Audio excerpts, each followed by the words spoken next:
Oh gods. My host is dead. The ship is in flames. I can barely stand, I'm so weak. Without a host, a Lelonian like me can last an hour, maybe 2. We're what you would refer to as a symbiote race. Simply put, our race has survived by bonding with members of various other council races. We find the connecting thread between 2 beings and amplify that power. We attach ourselves to the host's back, not unlike a piggyback ride position, as I now know, and become a permanent staple in their lives. We follow them everywhere. It is a position of great honor for any species to have a member of their race chosen as a host.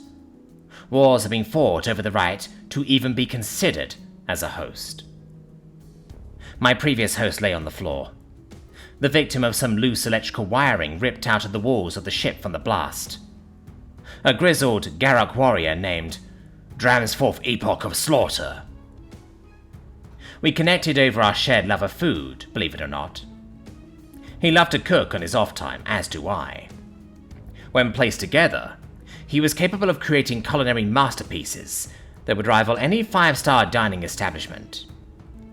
I suppose I could also have used this power, but for Lelonians, the bonded ability itself is not the main reason to find a host. It was the benefit of almost guaranteeing a long and prosperous life, as we needed to feed off the energy produced by our host to survive. I don't mean like a life force or anything like that. We simply generate energy for a successful bond. The more powerful the connection, the stronger we both become. And now mine was beginning to grow cold. 10 minutes later, I was a living corpse. No species we can successfully bond with were left alive on board. It was just a matter of time before I shrivel up. My brain knows I'm dead before my body. Maybe I will be lucky, and the pirates who boarded will end me quick. I can hear them deep within the halls of the ship, their laughter echoing through the ventilation shafts, carelessly slaughtering any they come across who yet live, like myself. My mandible drops as the realization hits. I'm sure I am the prize they seek. Any pirate who could somehow bond with a Lelonian would have unrivaled power. They cannot force a bond you do not consent to, but they can torture you until you do consent. I cannot imagine a worse hell for myself. For anyone. Dear gods, my mate. Oh gods, Angara. Angara was also on board. Having bonded with a krill, over a shared love of the smell of rain, in the same platoon as my now deceased former host, I hope they live. I hope they survive and thrive. Maybe their host somehow made it unscathed. If not, maybe they found a new host. Somehow. Yes, I must believe that. I cannot bear to die knowing I failed them. That I was unable to save them. I must hope. I must do what I can to find them.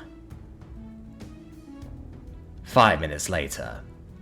I have a bandage for the problem. A temporary fix.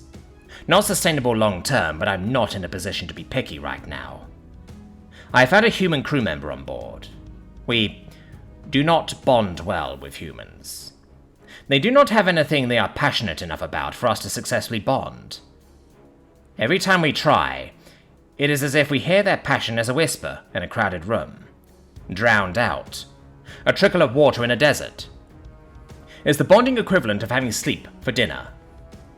But even a trickle of energy is better than none in a pinch.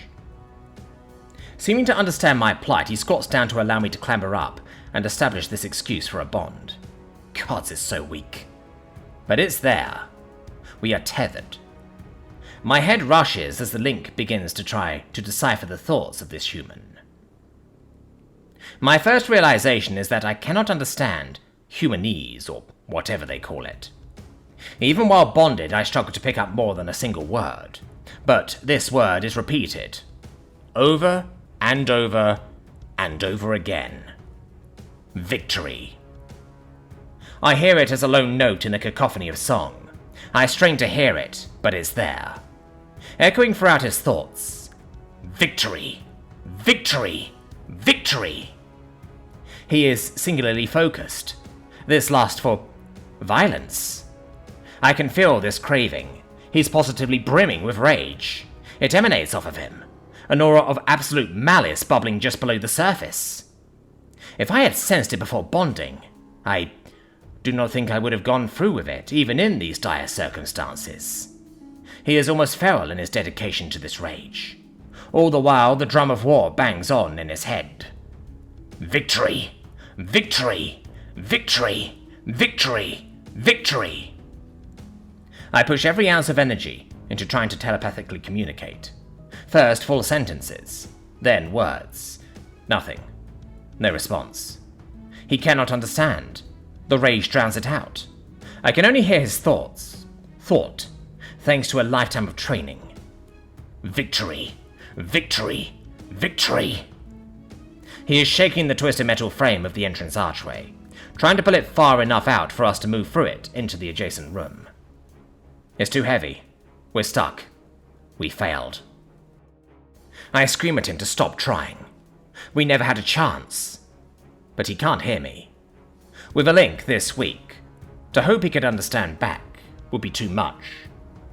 I'm a silent passenger, unable to share my plight, my pain, unable to ask for help. A failure. I'm so sorry, Angara. I will always love you. He lights up like a beacon. His muscles bulge as the metal frame in his hand screeches and rips free. The newly opened doorway groans under the strain but remains open. He did it.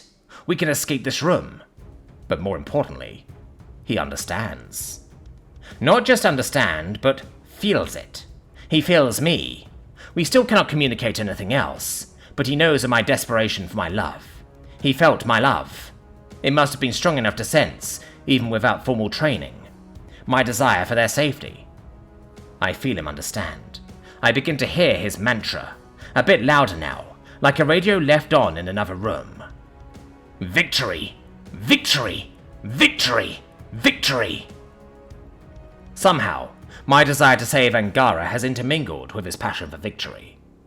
It's still not a strong bond, but is far beyond what I could have ever hoped to achieve given the circumstances. We have a chance. I'm coming, my love. I've commandeered a wrecking ball, and I'll smash the goddamn walls down to find you. We move from room to room, each filled with more devastation than the last. So many lives, wasted, unrealized potential, all because of these pirates, monsters, slavers, murderers. They attacked so quickly we couldn't even run. We will have time to mourn later. I must find Angara first. I am mentally reminded of the constant rage seething from the human, like a gentle tap on the shoulder letting me know it's still there. And for once I concur with it. I send every ounce of energy I have into one thought. Onward! Victory! Victory! Victory! Victory! Victory! Victory! He moves. A scream. It cuts through the air. Up ahead, a locked metal door. Impossible to open. Is too thick. Military grade. Dear gods. Another scream. Angara. It's Angara. I'm here. I'm here. We're here, Angara. I promise to save you. I don't even know who I'm screaming to. They can't hear me. This damn door. Why did it need to be so thick? Angara! I can't open the door. Angara! The door! Please, I'm so sorry. I love you. I'm frantic. Words fail me. To be so close to victory only to fail now? What cruel twist of fate is this? Victory. It screams at me. It's like I'm in front of a speaker. Never have I had a passion scream so loudly, regardless of race. He is locked in. This human will have victory at any cost. I sense his willingness to die for it. This is his ultimate passion. The thing he cares for beyond all else. All I care about is Angara.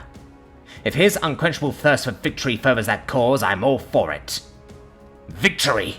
Victory! Like my own heartbeat, I can feel his passion in my bones for a brief moment. A brief bond so strong it takes my breath away. He kicks the door. It dents. It dents! Angara! Angara, we're here! Please, kick it again!